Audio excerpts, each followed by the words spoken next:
বেতনটা চাইতেই যেন শুরু হলো নির্যাতন, তবুও নীরবে সহ্য করে একই জায়গায় বারবার ফেরা।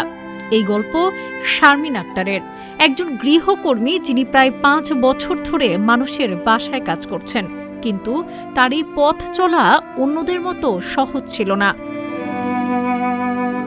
কাজের বিনিময়ে যেখানে পাওয়ার কথা ছিল সম্মান আর ন্যায্য পারিশ্রমিক, সেখানে শারমিন বারবার পেয়েছেন অনীহা, অবহেলা, অসহায়ত্ব আর হয়েছেন মারধরের শিকার।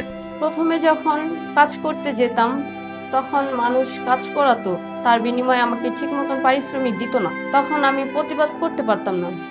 এর আগে যখন আমি কাজ করেছি, আমি 5 দিনের বেতন পেতাম, তখন আমি আমার নিয়োগকারীর কাছে আমি আমার পারিশ্রমিক চাইতে গেলে উনি আমাকে মারধর করে।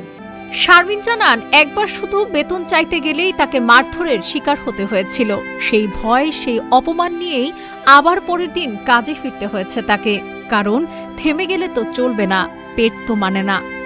কর্মস্থলে গেলে ছুটি চাইতে গেলে ছুটি দিবে না, তারপর কর্মস্থলে গেলে দেখা যায় একটা গৃহকর্মী ধারা যদি কোনো ভুল হয়, কোনো কিছু ভেঙে যায়, তার ফলে তার নিয়োগকারী তার গায়ে হাত তুলে তারপরে তাকে নির্মমভাবে হত্যাও করে।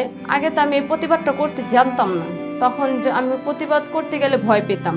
এখন আমি আর ভয়টা পাই না, আমার ভিতরে ভয় জিনিসটা কাজ করে না, এখন আমি প্রতিবাদ করতে পারি। তার অভিযোগ, নির্ধারিত সময়ের চেয়েও বেশি কাজ করানো হতো নিয়মিত, কিন্তু অতিরিক্ত পরিশ্রমের কোনো বাড়তি পারিশ্রমিক মেলেনি।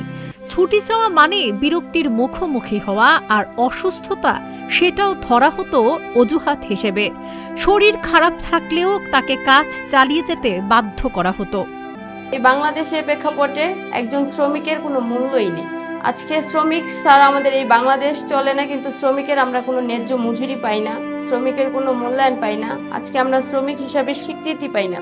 আজকে আমাদের এই বাংলাদেশ যদি আমাদের শ্রমিক হিসাবে স্বীকৃতি দিত, তাহলে আমরা জায়গায় জায়গায় যে নির্যাতনের শিকার হতাম।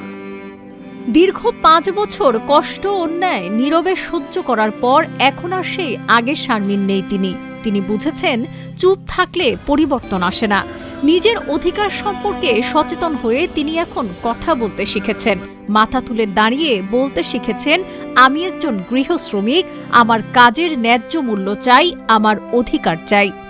আমরা শ্রমিক হিসেবে স্বীকৃতি পেতে চাই, তারপর আমরা নির্দিষ্ট বেতন, নির্দিষ্ট কর্মঘণ্টা এবং ন্যূনতম মজুরি কাঠামো আমরা চাই। তারপর আমরা সপ্তাহে একদিন ছুটি চাই। আমরা নির্যাতনের শিকার হলে দ্রুত শাস্তির ব্যবস্থা যাতে হয় সেটা চাই। তারপরে শিশু শ্রম বন্ধ হোক সেটাও চাই। শারমিনের এই কণ্ঠ শুধু তার একার নয়, এটি অসংখ্য শারমিনের মনে জমে থাকা নীরব প্রতিবাদের ভাষা। ডেস্ক রিপোর্ট, আজকের পত্রিকা।